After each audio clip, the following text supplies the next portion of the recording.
Ladies and gentlemen, welcome back to my YouTube channel. In today's video, we are going to learn the new English vocabularies. Uyu munsi wa none tugiye kwiga inyunguramagambo nshya zo mu rurimi rw'Icyongereza. Niba utarakora subscribe, yikande nonaha mbere yuko dutangira. Ntiwibagirwe like, share and comment. A childhood, ubwana.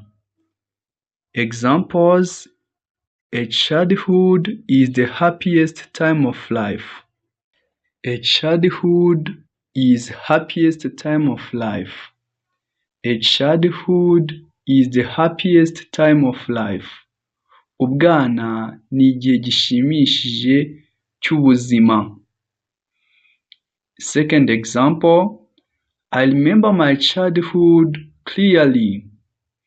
I remember my childhood clearly. Ndibuka neza ubwana bwanjye. Ijambo rikurikira dufite an adulthood. An adulthood, ubukure. Example, an adulthood comes with responsibility. An adulthood comes with responsibility. Ubukure buzana n'inshingano. He entered adulthood at 18. He entered adulthood at 18. Yinjiye mu bukuru afite imyaka 18. Ijambo rikurikiye ni a brotherhood. A brotherhood, ubuvandimwe. A brotherhood creates unity. A brotherhood creates unity. Ubuvandimwe burema ubumwe. The team showed a strong brotherhood. The team showed a strong brotherhood. Ikipe yagaragaje ubuvandimwe bukomeye. Ijambo rikurikiye ni a sisterhood. A sisterhood, ubumwe bw'abakobwa cyangwa se ubumwe bw'abagore. The sisterhood supported each other. The sisterhood supported each other. Ubumwe bw'abagore bwashyigikiranye. They formed a sisterhood group. They formed a sisterhood group. Bashinze itsinda ry'ubumwe bw'abagore. Ijambo rikurikiye ni a motherhood. A motherhood, ububyeyi bw'umugore. A motherhood is blessing. A motherhood is a blessing. A motherhood is a blessing. Ububyeyi ni umugisha. She enjoys motherhood. She enjoys motherhood. Yishimira ububyeyi. A fatherhood. A fatherhood, ububyeyi bw'abagabo.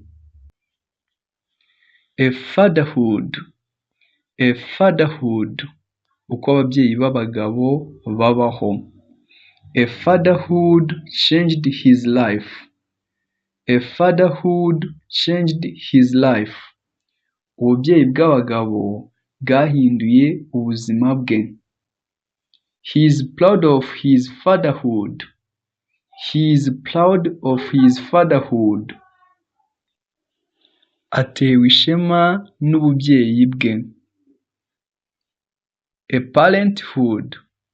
A parenthood, ububyeyi muri rusange. Aho ububyeyi bw'abagabo cyangwa se ubw'abagore bwose tubwita a parenthood. A parenthood requires patience. A parenthood requires patience. Ububyeyi busaba kwihangana.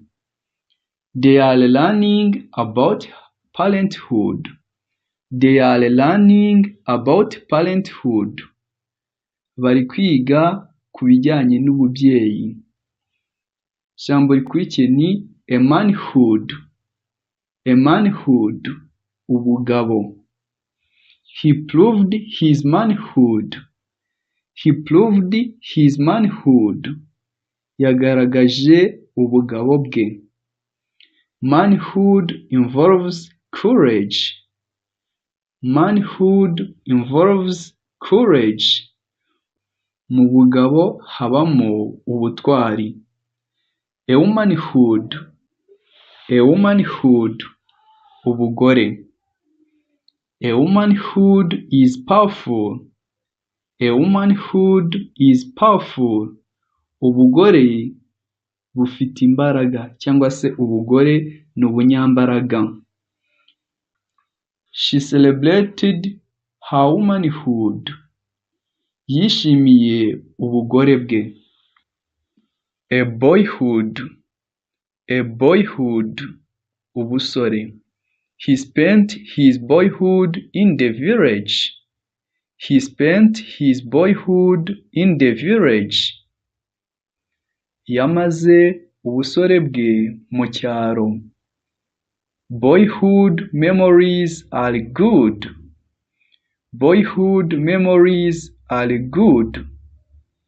Inzibutso z'ubusore ni nziza. A girlhood. A girlhood, ubukobwa cyangwa se ubukumi. She enjoyed her girlhood. She enjoyed her girlhood. Yishimiye ubukumi bwe cyangwa se ubukobwa bwe. A girlhood dreams are beautiful. A girlhood dreams are beautiful. Inzozi z'ubukobwa ni nziza cyangwa se inzozi z'ubukumi ni nziza. A priesthood. A priesthood, ubupadiri. He entered the priesthood. He entered the priesthood. He entered the priesthood. Yinjiye mu bupadiri. A priesthood is holy calling. A priesthood is a holy calling. Ubupadiri ni umuhamagaro mutagatifu cyangwa se ni umuhamagaro wera. Dukomeze na a likelihood. A likelihood, amahirwe. There is a high likelihood of rain. There is a high likelihood of rain. Hari amahirwe menshi ko imvura yagwa. Hari amahirwe menshi ko imvura igwa. The likelihood of success is great. The likelihood of success is great. Amahirwe yo gutsinda ni menshi. A neighborhood. A neighborhood. A neighborhood, ikaritsiye. Our neighborhood is peaceful. Our neighborhood is peaceful. Ikaritsiye yacu iratekanye. She knows everyone in the neighborhood. She knows everyone in the neighborhood. Azi buri umwe mu karitsiye. She knows everyone in the neighborhood. Azi buri umwe mu karitsiye. Ijambo rikurikiye ni a nationhood. A nationhood, ubwenegihugu. A nationhood brings identity. A nationhood brings identity. Ubwenegihugu butanga umwirondoro. They fought for nationhood. They fought for nationhood. Bagwaniye ubwenegihugu. A statehood. statehood, ubwigenge bwa leta. The country gained statehood. The country gained statehood. Igihugu cyabonye ubwigenge bwa leta. A statehood was declared officially.